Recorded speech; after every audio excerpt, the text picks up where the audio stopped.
મંજુબેન કયું ગામ છે? કેશોદ. કેટલા ટાઈમથી પરેશાન હતા? 3 વર્ષથી. હાલી ચાલી નથી શકતા?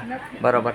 અત્યારે હું ખુલ્લી ઓફર કરું છું કે તમે હાલી શકશો. આપણે 5 મિનિટનો ટાઈમ લીધો. કેટલો લીધો તમારો? 5 મિનિટનો. ખોટી વાત તો નથી કરતા ને બાપુ? આ જાહેર જનતાની સામે વિડીયો બને છે, તમે બધા જોઈ શકો છો. માજીને કમરનો દુખાવો હતો, ઘણા બધા પગનો, હાથનો, કોઈ દુખાવો બાકી છે જ નહીં. કોઈ દર્દ એવું નથી કે નથી માજીને.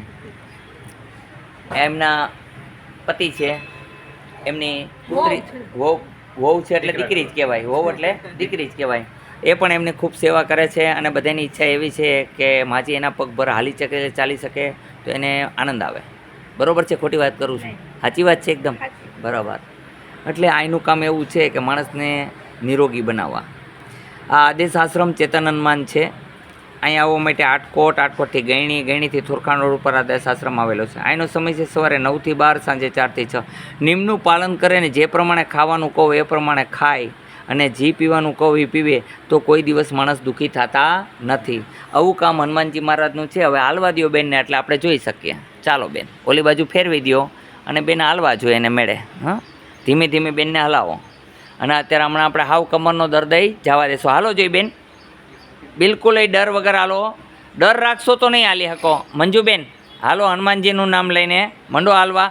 એક બીજા પગ ઉપાડો, એક પગ ન ઉપાડો, એક આગળ એક પાછળ.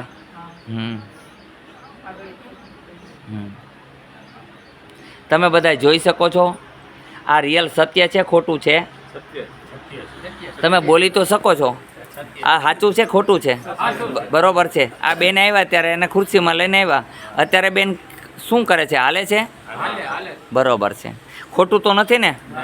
અહીંયા લાઈવ કેમેરા છે 8 અને પ્રજાની સમક્ષ જે કાંઈ બને છે પ્રજા સમક્ષ કરું છું. એક જ મારો ધ્યેય છે, હિત કરવું, કલ્યાણ કરવું અને નિરોગી બનાવવા. આમાં બધાય સમર્થ હોવ તો બોલો જય હનુમાન. મેં તમને કાંઈ પ્રવચનની વાત કરી તો એ તમને કેવી લાગી? સત્ય વાત કરી કે ખોટી કરી? બરોબર છે.